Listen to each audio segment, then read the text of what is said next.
Amen. Voilà, le Seigneur nous interpelle encore, voilà, ce matin en disant, ne suis pas la foule. Voilà, nous ne sommes pas des suiveurs. Tu n'es pas un suiveur, je ne suis pas un suiveur. Donc, dans Matthieu 8, à partir du verset 18, ce premier verset, le Seigneur dit que comme il voyait de grandes foules autour de lui, donc c'était comme une pression, c'est comme un étouffement, il va dire à ses disciples, il va leur donner un ordre de s'en aller de l'autre côté. Et, et c'est un commandement. Nous avons celui qui s'appelle le Seigneur des armées, le roi des rois, le Seigneur des seigneurs, et c'est à lui que nous obéissons. Quand il y a un ordre, ça veut dire que derrière il doit y avoir de l'obéissance. Derrière il doit y avoir une exécution. Et, et la parole du Seigneur, quand elle nous est donnée, c'est un ordre. C'est pas une recommandation. C'est pas juste un conseil. Quand le Seigneur tout à l'heure nous donne un avertissement par rapport à son retour, quand le Seigneur nous éclaire en disant, voilà, n'ayez pas changez, écoutez-moi, suivez-moi pour que votre langage puisse changer, pour que votre cœur soit changé. Eh ben c'est un ordre que le Seigneur nous donne par rapport à sa parole. Et quand nous lisons les Écritures, personnellement, nous sommes en train de lire les Écritures chez nous, de méditer chez nous, ben sache que quand tu médites comme ça, les paroles que tu reçois, ce sont des ordres du Seigneur, des commandements du Seigneur. La parole du Seigneur, c'est un commandement. C'est pour ça qu'il dira que sa parole ne remonte point à lui sans effet. Voilà, sans avoir accompli ce pourquoi elle a été envoyée. Et ici, voilà, il enseigne à son église, voilà, que lorsqu'il y a de grandes foules, eh ben, il faut pas suivre la foule. Il faut savoir aller de l'autre côté. Il faut savoir sortir de là. Il faut savoir se retirer. Il faut savoir prendre position. On prend position. Parce que ceux qui marchent avec le Seigneur sont des hommes et des femmes qui marchent à contre-courant, qui ne marchent pas comme la masse, comme la foule, mais sont des hommes et des femmes qui marchent à contre-courant. C'est ça, en fait, ce qui distingue ceux qui servent le Seigneur et ceux qui ne le servent pas, c'est qu'ils ne marchent pas avec la foule. Ils marchent avec la direction. Même s'ils sont seuls, même s'ils sont seuls. Une personne me disait, voilà, le Seigneur, il me disait, le Seigneur m'a envoyé dans tel pays, il m'a mis à cœur de démarrer une œuvre. Par contre, quand je dis aux gens de venir, les gens ne viennent pas. Je lui ai dit, ben écoute, si vraiment c'est le Seigneur qui t'a conduit, ben démarre, fais ce que tu as à faire, et le Seigneur fera que les âmes soient touchées. Mais si tu commences à te poser des questions en disant, oui, j'évangélise, oui, je dis aux gens de venir, je dis aux gens de venir. C'est vrai que tu es en train d'appeler les gens. On n'appelle pas les gens pour travailler avec nous. Si tu commences à faire ça, c'est que le Seigneur t'a pas appelé. Et si les gens vous appellent pour leur demander d'aller travailler avec eux, frères et sœurs, c'est pas le Seigneur ne travaille pas comme ça. Quand le Seigneur veut que des hommes et des femmes se lèvent, il met la pensée dans le cœur. Voilà. Et voilà. Quand nous envoyons des messages pour voilà partager une réunion, un programme, eh ben on partage l'information, mais on ne force personne. Voilà, c'est libre. Voilà, tu dois avoir la conviction dans ton cœur que tu vas te connecter, que tu vas te déplacer pour participer à cet enseignement, à cette réunion. Mais en fait, on ne force personne. Quand on partage la parole, on évangélise par nos comportements, par nos attitudes, ça commence déjà là. Eh ben, on ne force pas les gens à nous rejoindre, à venir avec nous. C'est le Seigneur qui touche, qui se révèle et qui emmène les gens. Voilà, c'est ce qui différencie ceux qui marchent avec le Seigneur et ceux qui ne marchent pas avec le Seigneur. Et quelques semaines, quelques mois après, eh ben, ce frère a plié bagage, il est revenu en France parce que le Seigneur ne l'avait jamais envoyé là-bas. Il était parti par ses propres moyens, par ses propres pensées et que d'années perdues, d'argent perdu parce que eh ben c'était sa propre pensée. Et le Seigneur, voilà, quand on s'est revu quelque temps après en France, je lui ai dit, ben tu vois, je pense que le Seigneur t'a jamais envoyé, c'était tes propres pensées. Et quand tu commences déjà à raisonner et à te dire ben pourquoi les gens ne viennent pas, ben à te poser des questions, c'est que le Seigneur t'a jamais envoyé. Si le Seigneur t'envoie, il te donne le mandat, il te donne la force, il prend le relais. Et même s'il y a une seule personne, deux personnes, voilà, c'est lui qui va conduire et qui va faire les choses. Et sinon, tu vas te brûler les ailes. Donc le Seigneur dit, ordonne de s'en aller de l'autre côté. Donc nous ne suivons pas et nous ne marchons pas comme la foule, mais comme le Seigneur nous demande, voilà, d'aller de l'autre côté. Et un scribe s'approchant, lui dit, docteur, je te suivrai partout où tu iras. Donc le scribe, donc les scribes étaient ceux qui écrivaient sur des parchemins, donc les Écritures, la Torah, qui écrivaient dessus, donc et qui étaient aussi des enseignants, parce que par le fait d'écrire la parole, on enseigne aussi, on est enseigné soi-même, on est capable aussi de la diffuser. Et ben cet homme va dire, docteur, donc il appelle le Seigneur docteur, il dit, je te suivrai partout où tu iras. C'est fort, hein? Ça veut dire à tous les endroits où tu vas aller, moi, je vais être derrière toi, je veux aller avec toi. Et Yehoshua lui dit, le Seigneur va lui dire, les renards ont des tanières et les oiseaux du ciel ont des nids, mais le Fils d'humain n'a pas de place pour reposer sa tête. Alors, je lisais ça ce matin, je me disais, mais la réponse du Seigneur est forte. Et ça me rappelle un passage des Écritures dans les Évangiles où le Seigneur dira, celui qui ne mangera pas de ma chair ne boira pas mon sang. Celui qui veut me suivre, doit boire mon sang, manger ma chair. Et derrière, les disciples qui entendaient cette parole disaient, mais cette parole est dure, c'est dur. Et donc ils vont partir, ils vont se dire, mais ce monsieur-là, il veut qu'on soit des cannibales ou quoi? Ils vont tous partir et le Seigneur va aller devant ses disciples et donc les Pierre, Pétros, tout ça et les autres, il va leur dire, mais et vous, ben vous ne vous en allez pas? Je paraphrase. Et Pierre va dire, mais à qui irions-nous? Tu as les paroles de la vie. Amen. Voilà. Mais ça va commencer par, mais cette parole est dure. Et quand je lisais cela, je me disais, mais cette parole est dure parce que le scribe qui connaissait donc les Écritures, qui écrivait la Torah sur des parchemins, donc qui avait une certaine connaissance du Seigneur, a reconnu que c'était le Mashiach, c'était le Christ, et il va lui dire, mais je te suivrai partout où tu iras. Je pense que voilà, si quelqu'un vient comme ça nous dire, voilà, écoute frère, j'ai entendu la parole du Seigneur, je veux suivre le Seigneur partout où le Seigneur m'amènera. Notre réponse à nous aujourd'hui, c'est Amen, gloire au Seigneur, ben sois béni frère, continue tout ça. Mais la parole du Seigneur, c'était pas ça. Le Seigneur lui a pas dit, ben sois béni, continue, tu as fait le bon choix. Le Seigneur lui a dit, écoute, les renards ont des tanières et les oiseaux du ciel ont des nids, mais le Fils d'humain n'a pas de place pour reposer sa tête. Donc, si on entend ça, c'est plus une parole pour lui dire, écoute, tu as bien réfléchi, parce que quand tu me dis, je te suivrai partout où j'irai, est-ce que c'est par sentiment que tu le dis juste dans l'euphorie, tu le dis sans mesurer les paroles que tu dis? Parce que là, maintenant, je vais te faire mesurer les paroles que tu as dites. Je veux te dire, prépare-toi à être un SDF. Aujourd'hui, tu as une maison, moi je te dis, tu veux me suivre? Eh ben, prépare-toi, parce que moi je suis SDF. J'ai pas de maison, j'ai pas de logement fixe. Moi, je dors, je suis né dans une étable et je dors à la pleine lune, je dors à la belle étoile, je dors là où les gens ouvrent leur maison. Il a envoyé les disciples en leur disant, ne vous inquiétez pas. Voilà, ne vous inquiétez pas. Là où vous irez quand il les a envoyés 2 à 2 là, il dit, on vous ouvrira les maisons et ceux qui refuseront de vous recevoir, ben, secouez vos pieds, la poussière de vos pieds et dites que voilà, quand vous entrez dans une maison, dites que la paix soit dans cette maison et si les gens refusent, secouez la poussière de vos pieds, allez-vous-en. Donc, il avait aussi préparé ses disciples de la même manière. Ne prenez qu'une seule tunique, ne prenez rien avec vous, vous partez comme ça. C'est vraiment la foi. C'est vraiment, vraiment la foi. Et ici, il va dire à ce monsieur, prépare-toi à être un SDF. Parce que sans domicile fixe, parce que moi, j'en ai pas. Et je n'ai même pas de domicile dans tous les cas. J'en ai pas. Et on ne nous dit pas, en tout cas dans ce passage, quelle était la réaction du monsieur. Mais le Seigneur nous permet déjà de réfléchir. Il y a deux choix. Soit le monsieur a dit, ben écoute, c'est pas grave. Je suis prêt, comme j'ai dit que je vais te suivre partout où tu iras, eh ben je vais y aller. Ou alors, il a fait demi-tour, il s'est dit, mais il est malade, lui. Il me demande je lui dis que je veux le suivre et il me dit qu'il n'a pas de lieu où reposer ça. Donc je vais dormir dans la rue. Non, je laisse tomber. Donc ça, c'était la première chose.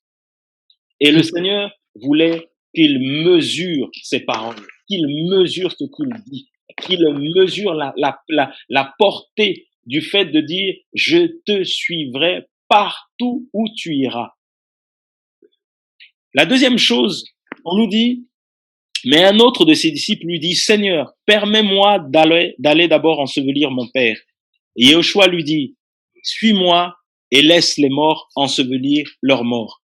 Là encore, une autre catégorie de personnes qui arrive, qui dit au Seigneur, permets-moi d'abord, Seigneur, je veux te suivre, mais laisse-moi d'abord régler cette chose qui est hyper importante parce que je viens de perdre mon père et je veux vraiment juste aller à l'enterrement et ensuite je vais te suivre. Le Seigneur va lui dire,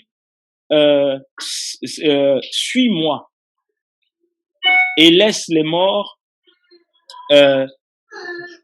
ensevelir leurs morts. Donc là encore, on se dit, mais c'est encore une autre parole qui est forte. En fait, on se dit, mais quand on lit littéralement, on se dit, mais ces versets de façon littérale, de façon terre à terre, on se dit, mais en fait, il n'a pas vraiment répondu aux questions il lui a pas dit oui, il lui a pas dit non, il lui dit, suis-moi et laisse les morts ensevelir leurs morts. Donc le monsieur, pareil, on n'a pas la suite, ou qu'est-ce qu'il a dit, qu'est-ce qu'il a fait, on ne sait pas. Mais la parole, quand on la lit, elle est dure aussi, parce que c'est son père, c'est la personne qui l'a élevé. Si on prend l'image d'un bon père, c'est celui qui l'a élevé depuis sa naissance, qui l'a nourri, qui a pris soin de lui, qui a payé ses études, qui l'a hébergé, qui l'a formé dans un métier. Voilà, en ce temps-là, les parents formaient aussi au métier. Quand on nous dit que Yehoshua ou Jésus était fils du charpentier, ben forcément, il a eu aussi cette formation-là. Donc, on se dit, mais c'est celui qui lui a donné tout ça. Et le Seigneur lui dit, mais suis-moi et laisse les morts ensevelir leurs morts. Toi, viens me suivre. Laisse ça pour les autres. Toi, comme effectivement tu veux me suivre, suis-moi. Et donc on se dit, mais là encore, c'est une parole qui est dure. Les deux paroles sont difficiles. Et quand nous lisons cela, on voit que le Seigneur était d'abord avec des foules. Quand il s'éloigne, on voit que le Seigneur va commencer à parler à deux personnes personnellement. Il n'aurait pas pu avoir cet échange-là avec ces deux hommes s'il était resté dans la foule. Ouais. Et en fait, bien aimé, le Seigneur ne pourra pas te parler, ne pourra pas me parler personnellement si je suis dans la foule. Le Seigneur ne pourra pas me parler personnellement, ne pourra pas te parler personnellement si tu es tout le temps dans la suractivité, si tu es tout le temps parti, tu es tout le temps en train de suivre, tout le temps en train de parler. Il y a un moment aussi où tu as besoin de cette intimité, où tu vas seul à seul devant le Seigneur. Et là, il va te parler. Amen. Là, il va répondre, parce qu'il y avait un besoin, bien aimé. Si ces personnes-là se sont approchées du Seigneur, c'est qu'il y avait un besoin, il y avait un fardeau, ils avaient vu le Seigneur, ils avaient entendu le Seigneur, et leur cœur avait été touché. C'est pour ça qu'ils sont allés vers le Seigneur pour lui dire, Seigneur, je veux te suivre. C'est qu'ils avaient entendu, ils avaient vu, ils avaient observé des choses, ils avaient vécu des choses. Et là, ils se disent, je prends la décision de te suivre parce que je réalise que, tout ce que tu dis, c'est vrai. Tout l'enseignement, quand on dit docteur, tout l'enseignement que tu donnes, la parole que tu donnes, ça me fait grandir, ça m'a brisé, ça m'a changé, ça a répondu à mes questions, ça m'a apporté la délivrance, la guérison, et je suis rassasié. Un frère disait, j'ai besoin de la prière, j'ai besoin de délivrance. Je disais, et un autre frère me témoigne, me dit, tu sais, lorsque vous avez partagé, et le frère à la fin dit, mais waouh, c'est comme si j'étais rempli. Et je dis, mais oui, mais parce que, en fait, des fois, nous disons, nous avons besoin de délivrance. Nous pensons que la délivrance, c'est uniquement la prière d'autorité. Mais bien aimé, rien que la parole délivre. Amen. La parole. Amen. La véritable délivrance, le salut, c'est la parole. Amen. C'est la parole qui fait tomber les écailles de tes yeux. C'est la parole qui fait, qui apporte la guérison physique. Sa parole est la santé de notre corps. Amen. La parole, c'est la santé de ton âme. Elle Amen. fait tomber la confusion, elle fait tomber la peur, elle fait tomber la jalousie, elle fait tomber l'hypocrisie. La parole fait tomber la colère, fait tomber la haine, parce que ce sont des esprits. Et la parole, c'est Yeshua lui-même, c'est Jésus-Christ lui-même. La Amen. parole, c'est lui-même, il est la parole vivante. Donc quand tu entends la parole, quand tu entends le Seigneur, tout ce qui est en toi est en train de trembler et tout ce qui est en toi qui ne le glorifie pas tombe. Amen. C'est ça la véritable Amen. délivrance. C'est ça la délivrance. Un frère me témoignait cette semaine, il me dit, regarde, voilà, j'ai besoin de parler. Il m'envoie un message, je réponds quelques temps après, et puis il me dit, voilà, tu sais, moi, est-ce que tu peux prier pour ma compagne? Ah, compagne, ok. Je dis, mais frère, compagne, avec tout ce que nous entendons, je lui dis, mais frère, vous êtes mariés? Non, on n'est pas mariés. Vous vivez ensemble? Oui, nous vivons ensemble. Et là, je suis en train de déménager. Je dis, ah, ok. J'ai dit, bon, là, j'ai dit, oui, on avait des problèmes, tout ça. J'ai dit, mais frère, tu sais qu'il y a des faux problèmes devant le Seigneur et des bons problèmes pour nous. Je lui dis, c'est pas un problème. C'est un faux problème, ça, pour toi. En fait, c'est une solution. Le Seigneur est en train de te montrer, parce que vous avez un projet de mariage, parce que les choses sont en train de retarder. Je lui dis, mais là, c'est un faux problème. En fait, le Seigneur t'a bien parlé, tu as bien compris le langage du Seigneur. Il te fait sortir de cette maison pour aller prendre ton appartement, pour aller prendre ton logement. Comme ça, tu vas bien fléchir tes genoux et surtout, tu es en train de rentrer, tu reviens au Seigneur, tu rentres dans la sanctification. Comme ça, eh ben, elle sera chez elle, toi, tu seras chez toi et le nom du Seigneur est glorifié. Amen. Et c'est ça la parole, bien aimé. Et le frère disait, oui, mais ça m'a encouragé vraiment qu'on partage. Mais c'est ça. En fait, le Seigneur a permis cette situation-là entre vous parce que le Seigneur veut casser ces choses-là parce que ce n'est pas sa parole, ça. Avec tout ce que nous entendons, ben, si vous vivez ensemble, eh ben, le Seigneur veut casser ça pour que tu puisses être sanctifié, que vous puissiez être sanctifié. Et derrière, il va travailler. C'est ça, en fait, la parole. Donc, si nous, on se précipite de prier pour les gens, ben, en fait, on va pas saisir. On va pas saisir. Vous voyez, le fait de partager la parole, eh ben, le Seigneur éclaire comme ça les uns et les autres. Alors que si nous, on vient juste, quelqu'un nous dit, oui, j'ai besoin de la prière, on commence à prier. Non, frère, la parole doit être prêchée d'abord. Alléluia. Amen. Elle doit être prêchée parce que c'est quand la parole est prêchée que les écailles tombent. Amen. Amen. Et forcément, ce frère connaissait la parole, mais l'ennemi l'a aussi embrouillé et il s'est retrouvé dans la même maison avec sa future femme. Et là, le Seigneur a cassé tout ça pour les séparer. Il a créé. Je lui dis, tu sais comment Lot et Abraham se sont séparés? Il y a eu une discussion entre les bergers de Lot et les bergers d'Abraham. Donc, il y a eu un problème. Eh ben oui, le Seigneur peut créer des problèmes pour qu'on se sépare et pour que le Seigneur commence à travailler. C'est là qu'il va commencer à travailler. Quand vous allez vous mettre à part l'un et l'autre parce que vous voulez vous marier, ben là, il va travailler. Mais c'est normal qu'il y ait des problèmes parce que je lui disais, mais toi, tu entends la parole. Oui, tu vas effectivement fléchir les genoux. Mais quand le diable, qui est l'accusateur de nos âmes, il dit au Seigneur, regarde, celui-là, il parle de toi, il écrit des versets, il dit qu'il prêche ta parole, il dit qu'il prie, mais regarde sa situation. Ça n'a rien à voir avec ta parole. Je dis, mais voilà, c'est des portes que vous avez ouvertes, tout simplement. Ce sont des portes. Et c'est pour ça que le Seigneur crée ce faux problème pour simplement commencer son œuvre, commencer à travailler. Et comme tu as saisi le langage du Seigneur et que tu as l'écoute, ben voilà, tu as saisi, tu dis, ben je vais prendre mon appartement pour voilà, régler ça, et puis le mariage, le Seigneur fera. Et je lui disais, tu es sûr que c'est le Seigneur, c'est vraiment la femme de ta vie, c'est le Seigneur qui t'a parlé? Ben là, ce sera encore l'occasion de prendre du temps personnellement seul pour être sûr de ce dans quoi tu veux t'engager. Sûr. Vous voyez? Et ça, il y a que le Seigneur qui est capable de faire de telles choses. Il n'y a que lui. Il faut d'abord que la parole soit prêchée, bien aimé. Une heure arrive, oui, est-ce que vous pouvez prier pour moi pour que j'ai un enfant? On était avec un frère et on a retenu cette leçon ce jour-là. On lui a dit, attends, ma soeur, tu es mariée? Non. Ah bah non, on va pas prier. Comment tu veux qu'on prie pour toi pour que tu aies un enfant? Nous, on va pas prier. Tu vis avec un homme? Oui, je vis avec lui. Eh ben, si cet homme-là t'aime réellement, eh ben, vous devez vous marier simplement pour que le nom du Seigneur soit honoré. Et ensuite, ben, naturellement, on pourra prier et là, effectivement, le Seigneur va se glorifier. Mais tu n'es pas marié. Vous vivez en concubinage et tu viens nous demander de prier pour avoir un Mm. enfant. Mais ça, c'est du désordre. C'est pas la parole, ça. Et on a commencé à prêcher. Et on n'a plus vu cette sœur. Donc, est-ce qu'elle a réellement été soumise au Seigneur? Nous n'en savons rien, mais en tout cas, nous, on n'a pas prié. Nous avons prêché la parole. Et notre prière, c'était que toi et ton compagnon, vous puissiez régler votre vie. Et s'il t'aime vraiment, ben dis-lui, allons jusqu'au mariage. S'il ne t'aime pas, il va partir. Amen. Et voilà, Amen. c'est ça la parole. Tout à fait. Et les écailles tombent. Et le Seigneur fait son œuvre. Et certains disent, oui, mais vous cassez les relations. On ne casse aucune relation parce qu'on n'oppose personne. Tu es libre.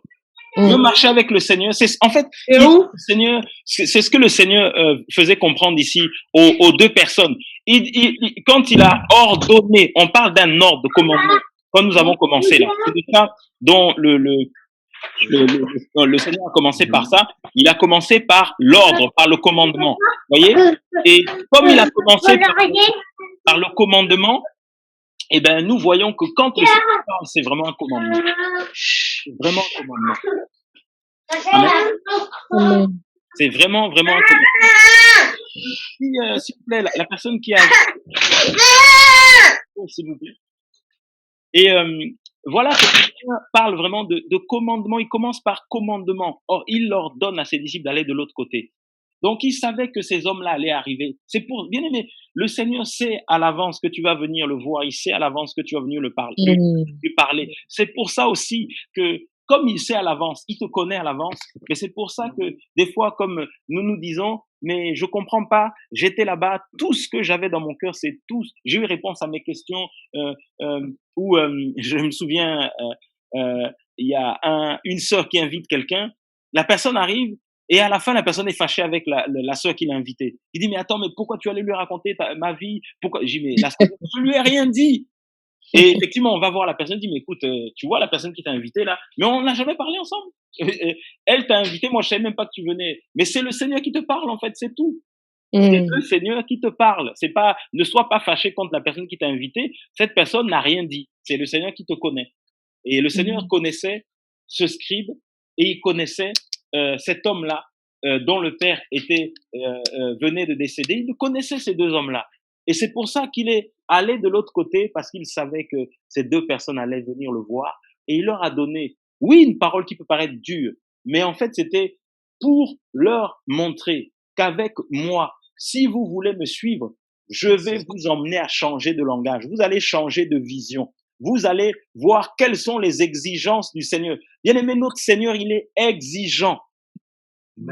Il est exigeant. Il est exigeant. Le titre du passage qu'on vient de lire, c'est le prix de la consécration. Donc, il y a un prix. Ça veut dire qu'il y a une exigence. Amen. Le Seigneur, il a des exigences. Plus nous allons avancer avec lui, plus il va être exigeant envers nous. Il va, nous demander, nous ordonner de faire certaines choses. Il est exigeant, le Seigneur. Tu veux te marier, ben il va te demander d'abord de te séparer de tout ce qui est autour de toi, de te séparer, et ensuite c'est lui qui va réunir deux personnes. Mais il faut d'abord te séparer. C'est une exigence. Amen. Tu veux le suivre, comme il a dit à ce monsieur, ben prépare-toi, comme tu m'as dit, partout où j'irai, ben prépare-toi à être un SDF. Prépare-toi à être un missionnaire. En fait, c'est la mission que le Seigneur est en train de lui dire. Et nous sommes des missionnaires, frères et sœurs. Nous sommes des missionnaires. Et je bénis le Seigneur parce que au travers de ces médias que nous utilisons, nous arrivons à atteindre des gens dans différents endroits, différentes villes, différents pays. Et c'est la mission que nous sommes en train de faire. Et c'est pour cela, bien aimé, que au travers de ces médias, utilisons-les pour que le nom du Seigneur soit glorifié. Ne les utilisons pas comme la foule l'utilise. Et là, on va parler aussi de la foule. Regardez comment les médias sont utilisés, les réseaux sociaux sont utilisés aujourd'hui. Malheureusement, beaucoup les utilisent et c'est tellement subtil. Oui, le Seigneur m'a mis à cœur de démarrer une chaîne sur YouTube ou une chaîne, je ne sais pas où. Le Seigneur m'a mis à cœur de commencer à partager des versets. C'est tellement subtil. Et derrière, l'orgueil va commencer à rentrer. Dès qu'il y aura dès qu'il y aura un petit commentaire, dès qu'il y aura une petite parole, dès qu'il y aura, voilà, des abonnés qui vont arriver, dès qu'il y aura, voilà, subtilement, il y a un orgueil qui va arriver. Subtilement, quelqu'un va dire, oui, comment je peux soutenir financièrement, comment je peux aider. Voilà, subtilement, il y a des petites choses qui vont commencer à rentrer. Et si tu n'obéis pas à l'ordre du Seigneur, si tu n'es pas dans cette intimité seul à seul avec le Seigneur, eh ben, tu ne vas pas comprendre le langage ni le message du Seigneur. Et en fait, comme il dit qu'il renouvelle chaque matin ses bontés, bien aimé, ça veut dire qu'il va changer ton langage tous les jours. Il va changer ta vision tous les jours. Parce que tous les jours, il va faire tomber des écailles de ta vie.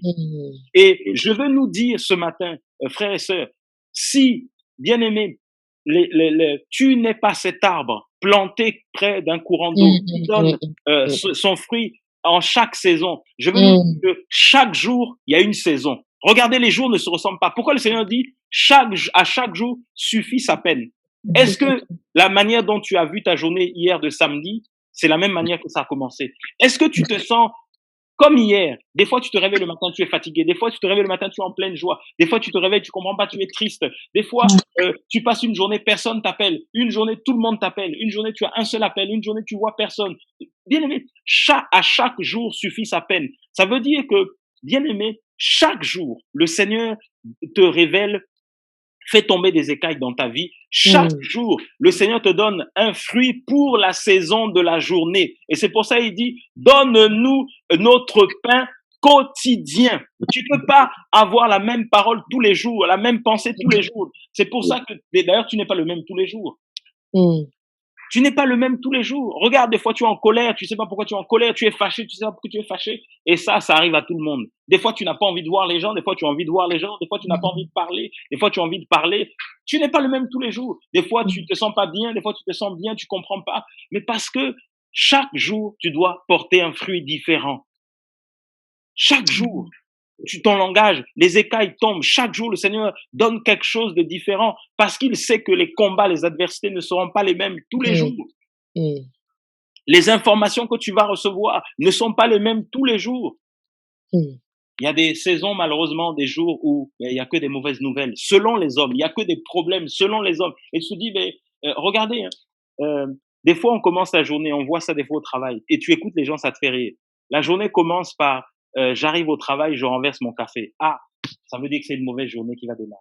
Ah, toi-même, tu as déjà confessé que c'est une mauvaise journée. Effectivement, la journée va se suivre. Tu ne vas avoir qu'une succession de mauvaises choses. Tu te lèves, tu glisses un petit peu. Ah, là, c'est une mauvaise journée qui commence. Tu as confessé toi-même, c'est une mauvaise journée. Mais ce sera une mauvaise journée. Et si tu n'as pas la présence d'esprit, d'aller auprès du Seigneur, d'être dans cette intimité, tes journées seront mauvaises. Et ça, c'est le monde qui nous enseigne ces choses-là. Je pense qu'on a tous déjà entendu ça. Hein. Vous observez, on a même tous des fois déjà eu ce langage-là. Observez autour de vous, que ce soit que tu travailles, que tu ne travailles pas, que tu sois quand tu es avec des gens, observe le discours des gens. Les gens maudissent eux-mêmes, comme disait la sœur tout à l'heure. Oui, je veux être testé positif pour me reposer. Mais comment tu peux avoir un tel langage? Franchement, c'est pas du Seigneur. Tu veux te reposer? Prie le Seigneur. Si tu travailles, Seigneur, dispose le cœur de mon responsable. Je vais poser une journée, 2 journées. Je sais pas moi. Prie le Seigneur. Le Seigneur le fera. C'est des choses qui peuvent arriver, hein, mais c'est vrai. Mais faisons attention à notre discours. Parce que quand ça arrive, après on commence à pleurer. Quand tu te retrouves aux urgences avec des appareils respiratoires ou tu te retrouves avec la fièvre pendant je sais pas combien de temps, tu te dis, Seigneur, qu'est-ce qui m'a poussé? Oui, mais tu es allé chercher toi-même. Un frère me dit, j'étais en Allemagne et il y a une connaissance qui était là pour avoir les papiers. Le monsieur en Allemagne, pour être régularisé, on lui a expliqué, toujours la foule, hein, on lui a expliqué, voilà, tu sais, avec une maladie grave, on peut, comme ça fait des années que tu es là, avec une maladie grave, ta démarche elle a ralenti, avec une maladie grave, on peut te régulariser. Ce jeune homme est allé simuler la folie. Le frère me dit, tu sais ce qu'il est, il est réellement devenu fou. Hein. Il avait les papiers en Allemagne, régularisé bien comme il faut, titre de séjour en Allemagne, mais fou. Voilà. Voilà. Parce que effectivement, on veut suivre la foule. Les Écritures disent dans Psaume 1, malheur à celui qui marche selon le conseil des méchants. Eh oui, tu veux marcher selon la foule, eh ben, tu vas aussi avoir les fruits de la foule. C'est pour ça que le Seigneur, quand il a vu la foule, il s'est dit, ah non, faut qu'on s'en aille. Là, il y a trop, c'est trop là, c'est trop. Et c'est pour ça que le Seigneur travaille toujours avec un reste, il travaille pas avec la foule. Parce que dans la foule, il y a de tout dans la foule. Et c'est difficile. Regardez, hein, vous allez dans les grands centres commerciaux, ou dans des endroits où, dans les marchés, tout ça, quand il y a la foule, mais ça étouffe. Tu peux pas distinguer les gens si tu perds, si ton enfant se perd là dans la foule. Mais c'est compliqué. Il y a trop de gens, et encore plus avec la situation actuelle, mais on fuit ces endroits-là parce que c'est compliqué. Mais rien que, sans même cette situation, rien que la foule, c'est étouffant. Et le Seigneur va dire, mais il va ordonner, sortons, allons de l'autre côté là-bas, où on pourra passer du temps dans l'intimité. Amen. Amen. Je vais pouvoir parler aux uns et aux autres personnellement. Et le Seigneur ce matin nous parle personnellement, individuellement. Cherche-le personnellement. Et ce temps-là où chaque matin, chaque jour, il va te donner le fruit pour la saison de la journée, pour le temps de la journée. Les gens du monde savent nous donner la météo chaque jour. Eh bien, allons chercher la météo du Seigneur. Les gens du monde savent nous donner les informations, les news là, tous les jours. Eh bien, allons chercher les news du Seigneur pour chaque journée. Voilà. Cherchons à voir ces news-là. Ne cherche pas le matin, quand tu te réveilles, la première chose, oui, je vais écouter les informations, mais les informations du ciel, est-ce que tu les as entendues d'abord? Parce que lui aussi, il a des informations, des instructions à te donner. Avant de commencer ton travail le matin, prends le temps de le prier. Prends le temps, Seigneur, Seigneur, bénis ma journée de travail. Tu es sur ton lieu de travail. Si tu travailles, voilà, sur site, mais prie pour ta journée de travail avant de démarrer. Tu arrives là-bas, tu pries. Dans ton cœur, tu pries. Ben, prie le Seigneur. Prie-le. Je me souviens quand j'étais étudiant, je travaillais dans une société où c'est moi qui arrivais tôt le matin, je faisais le code et j'arrivais le premier. Et les femmes de ménage avaient nettoyé les toilettes, tout ça, avaient tout nettoyé. J'allais dans les toilettes, je me mettais à genoux, je priais comme ça, là, j'invoquais le Seigneur avant de démarrer ma journée. Et ensuite, j'allais à mon poste, je prenais ma Bible, je lisais ma Bible tranquillement, et dans le bus, dans le tram, tout ça.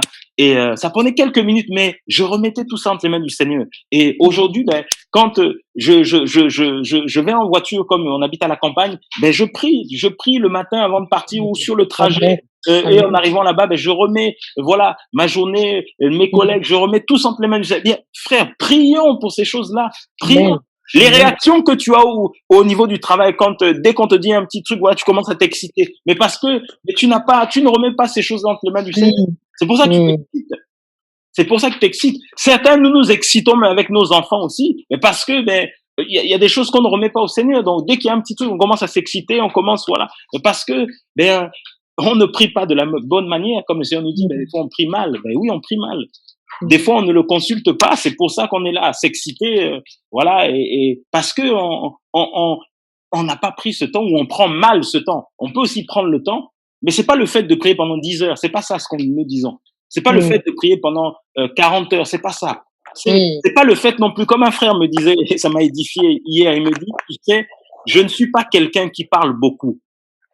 Et ça, je vais aussi nous exhorter parce que nous avons eu ce genre de langage-là. Il me dit, je suis pas quelqu'un qui parle beaucoup quand je vois les gens prier, voilà, pendant. C'est vrai que personnellement, ben je dis au Seigneur, donne-moi les mots pour prier, parce que je suis pas là à faire des récitations, à faire des discours, des beaux discours. Et ben, je dis, Seigneur, donne-moi les mots pour prier. Je dis, ah oui, c'est vrai, frère, tu as raison. Mais le Seigneur donne les mots pour prier. Et la prière sincère, la prière fervente du juste a une grande efficacité. Amen. On a vu, hein, et nous l'avons fait nous-mêmes. On peut prier pour des délivrances pendant 2-3 heures. À la fin, il y a rien. Au lieu de que la personne soit guérie, vous êtes épuisé. Au lieu que la personne soit délivrée, vous êtes fatigué. Et quand on vous dit, frère, tu étais où? Ah, frère, j'étais à la montagne, là, vraiment. Voilà. Frère, tu n'as plus de voix. Non, mais frère, on a chassé les démons. Vous avez rien chassé. C'était de l'épuisement, tout simplement. Parce que, ben, voilà, vous avez mal prié. On demande mal. Et c'est pour ça qu'on va être épuisé, on va être fatigué, on va être déçu aussi, hein. Déçu des fois. on est déçu, on se dit Seigneur, pourtant, mais oui, parce que tu n'as pas eu cet éclairage du Seigneur. Les écailles ne sont pas tombées. Et quand les écailles tombent, tu donnes le bon fruit, le fruit pour la bonne saison. Quand il dit, quel est donc ce serviteur fidèle qui va donner la nourriture au temps convenable? Celui que le Seigneur a établi sur ses serviteurs pour donner la nourriture, la bonne nourriture au temps convenable. Mais oui, il y a une nourriture pour le temps. Amen. Le temps convenable. Et c'est ce que le Seigneur nous donne aux uns et aux autres. Il nous donne une nourriture pour le temps qu'il faut. Il nous donne le fruit pour la saison qu'il faut. Et c'est ce qu'il a fait ici avec ses disciples. Et c'est ce qu'il a fait aussi avec Paul lorsque la vipère l'a mordu. Il a changé le langage des barbares. Il a fait tomber les écailles. Il les a emmenés à voir différemment. Et ici, là, quand il a parlé à ces deux disciples là, qui disaient je veux te suivre, le premier, il lui a emmené à mesurer la portée de ses paroles et à lui dire le chemin dans lequel tu veux marcher là, calcule bien la dépense avant de t'engager. Tu veux bâtir une tour, calcule bien la dépense. Tu veux t'engager dans quelque chose, assieds-toi bien, réfléchis bien. Parce que quand tu vas mettre ton pied à l'étrier, tu pourras plus regarder derrière. Parce que là, ça va chauffer. Ça va vraiment chauffer. Et à l'autre, quand il va lui dire ça, laisse les morts, suis-moi et laisse les morts ensevelir leurs morts. Bien aimé, il lui disait, ton père est mort, c'est vrai. Tu as pleuré, tu as souffert. Oui, c'est vrai. Mais ne reste pas dans cette situation. Amen. Suis-moi. La mort, c'est le retour vers le Seigneur. La mort, c'est une délivrance, c'est une guérison aussi, la mort. La mort, effectivement, lui, il est déjà parti. Il est auprès du Père. Lui, il est sauvé déjà. Mais toi, qui restes sur terre, quel sera ton sort? Donc, suis-moi. Marche avec moi. Fais comme lui, il a fait. Il m'a suivi. Mais suis-moi. Mais ne va pas te lamenter. Et je me posais la question, mais comment se passaient aussi les enterrements en ce temps-là? Peut-être que le Seigneur savait qu'il y avait des coutumes, des traditions, des choses compliquées. Et le Seigneur lui faisait comprendre, laisse ça. Ne rentre pas dans ces choses-là, mais suis-moi. Et le Seigneur voyait aussi que peut-être qu'il avait peur du regard des autres. Qu'est-ce que les autres allaient dire? Qu'est-ce que les autres allaient penser? Parce que les autres allaient voir que il suivait le Seigneur, il avait pleuré, mais maintenant il était en paix, voilà. Et ses yeux étaient fixés sur le Seigneur. Il n'était pas en train de se lamenter, de passer son temps à se lamenter, à souffrir comme ceux qui étaient touchés comme lui. Le Seigneur lui dit, suis-moi, suis-moi. Oui, il y a eu cette situation, mais ne retourne pas en arrière. Ne baisse pas les bras. C'est pas parce que cette personne est partie que moi je suis parti. Je ne suis pas mort, je suis vivant. Le Seigneur est vivant. C'était un encouragement, en fait, pour ce frère. C'était un encouragement pour ce disciple. Pour lui dire, la situation que tu as vécue est difficile. Ce qui va te permettre de sortir de ce deuil, ce qui va te permettre d'aller de l'avant, c'est moi, suis-moi. Suis-moi et tu vas retrouver la joie, tu vas retrouver la paix, tu vas retrouver l'assurance, tu vas retrouver la joie de vivre, tu vas retrouver l'espérance, l'assurance. Suis-moi. Parce que c'est un chemin par lequel tout le monde passera. Suis-moi. Et c'est une épreuve difficile, mais le Seigneur va lui dire, suis-moi. C'est le secret pour résister, pour affronter la mort, c'est suivre Yeshua, suivre Jésus, simplement. Amen. C'est ça le secret. Et bien aimé, les écailles tombent, les écailles tombent, les écailles tombent. Et notre prière, c'est ça. Seigneur, fais que nos écailles tombent. Fais que dans nos vies, chaque jour, que nous soyons enseignés, encouragés, édifiés.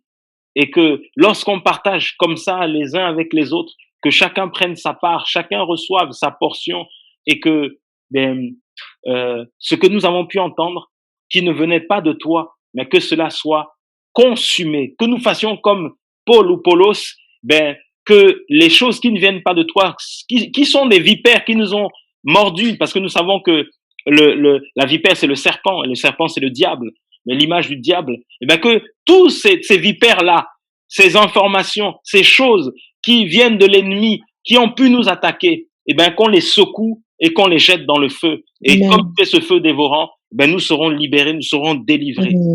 Voilà. Amen. Que nous soyons délivrés de tout ça. Tout ce que le serpent met dans ton cœur, met dans ta famille, met dans ton foyer, met dans tes pensées, eh bien, que tu secoues cela et Amen. que cela soit chassé dans le feu au nom de Yeshua, au nom de Jésus.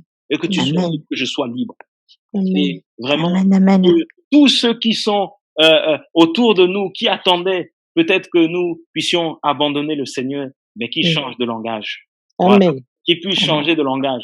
Et en fait, Paul n'a pas prêché ce jour-là quand le serpent l'a mordu, mais c'est sa vie qui a fait que les gens changent de langage. Amen.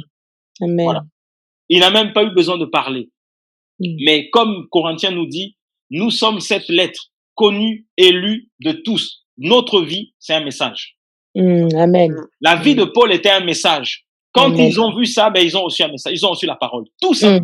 Ils ont commencé à confesser des choses, à déclarer des choses, à ouvrir leur bouche pour commencer à bénir Paulos, à le bénir.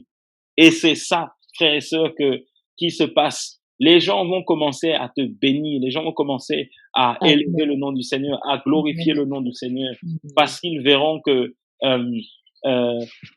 là où tu es ou là où tu étais, eh ben, c'est parce que tu étais là que le Seigneur répandait sa bénédiction. C'est parce que tu étais là que le Seigneur se glorifiait. Et je nous assure, hein, même dans les endroits où nous travaillons, même dans les quartiers, les lotissements, tous les endroits où nous habitons, le Seigneur des fois répand sa grâce, c'est parce qu'il sait que tu es là. Amen. Et tu entendras des échos, des choses quand tu vas partir. Tu entendras comment les gens seront bouleversés, comment les gens seront choqués. Et c'est ce qui va se passer quand le Seigneur va enlever son Église. Quand le Seigneur enlèvera son Église, sur terre, il y aura des choses terribles qui vont se passer. Parce que si aujourd'hui, le monde est tel qu'il est, si la patience du Seigneur est là, c'est parce que il y a son Église. Et la patience du Seigneur, c'est par rapport à son Église. Mais lorsque le Seigneur enlèvera son Église, ceux qui vont rester, ce qui va se passer après, ça va être compliqué. Apocalypse nous en parle, nous parle de certains fléaux. Ça va être compliqué, ça va être compliqué. Et c'est pour cela que, bien-aimés, vraiment faisons tout, mais tout, pour comprendre le langage du Seigneur, pour changer de langage, changer de vision, changer de vie, et pour être ce jour-là enlevé avec le Seigneur, partir auprès du Seigneur, en tout cas, de ne pas louper ce départ. Faut pas le louper. Tu peux tout louper dans ta vie, tu peux tout perdre dans ta vie, mais ne loupe pas ce départ qui est imminent. Ne le loupe pas. Ne le loupe pour rien au monde. Ne le loupe pas, que ce soit pour l'argent, que ce soit pour une femme, pour un mari, pour des enfants, pour je ne sais quoi. Ne loupe pas ce jour-là. Voilà, sois prêt, soyons prêts pour ce jour-là. Soyons prêts en tout cas pour que lorsque le Seigneur viendra chercher son épouse, que nous fassions partie de cette épouse, cette église sans tache ni rien de semblable, cette église qui est pure. Voilà, soyons prêts. Et nous serons dans la gloire avec le Mashiach. Voilà, que toute la louange, la gloire lui revienne. Soyons prêts. Soyons prêts. Amen. Amen. Amen. Il nous a donné ce message de la réconciliation. Il ne nous a pas donné un message de condamnation. Et voilà, soyons prompts à écouter, lents à parler et ne condamne pas les gens, ne blesse pas les gens. Et si ça arrive, repens-toi, demande pardon et continue ta marche. Relève-toi et sois prêt. Soyons prêts pour le jour du départ. Voilà, on ne sait pas quand le Seigneur reviendra. On ne sait pas comment nous serons enlevés. La mort aussi, c'est un enlèvement. Oui, c'est la fin aussi du pèlerinage sur terre, c'est un enlèvement. Certains l'ont déjà vécu, certains vont le vivre et d'autres vivront l'enlèvement. Eh ben, je ne sais pas comment le Seigneur fera pour mon cas, pour ton cas, mais en tout cas, pendant que nous sommes encore là, soyons prêts. Alléluia. Amen. Vraiment que toute la gloire, la puissance revienne à notre Seigneur et à lui toute la louange. Seigneur, merci. Seigneur, Père, merci. pour ta grâce. Merci, mon Dieu, pour cet ensemble, Sois Seigneur Jésus, élevé, mon Dieu. Seigneur, parce Merci que pour ta grâce, ces Seigneur temps, Jésus. Seigneur, sont des temps, Père, Merci, Seigneur Jésus, mon Dieu, pour tout ce que tu fais, Papa. des temps, Seigneur, durant lesquels tu veux nous enseigner, tu veux, Seigneur, nous conduire, nous diriger, Papa. Seigneur, Merci, que Seigneur Jésus. tu puisses encore, Seigneur, Merci. nous faire, Seigneur, asseoir, Seigneur, à tes pieds. Oui, Seigneur, que nous ne soyons pas agités, que nous ne soyons pas partout et nulle part, Seigneur. Seigneur. Que nous soyons à tes pieds, Père. Voilà, crainte Seigneur, de ton nom dans que nos vies. tu Seigneur puisses, Jésus. Seigneur, encore Notre parler à nos cœurs personnellement. Papa. Et que, Seigneur, tu puisses Car encore, notre parole, Seigneur, Papa, qui est enlever, bénie, Seigneur, toutes les qui est semences de guérie, la vipère, toutes les semences du serpent, ce qui peut nous qui peut nous perturber. Seigneur, que nous déposions tout ça à tes pieds. Et que, Seigneur, la foule ne nous influence pas. L'opinion, l'avis des frères, ce n'est pas ton avis, Seigneur. Oui, les conseils des frères et sœurs, c'est bien. Les conseils de nos familles, c'est bien. Mais tu es le conseiller. Le conseiller. Nous pouvons être blessés, touchés, affectés.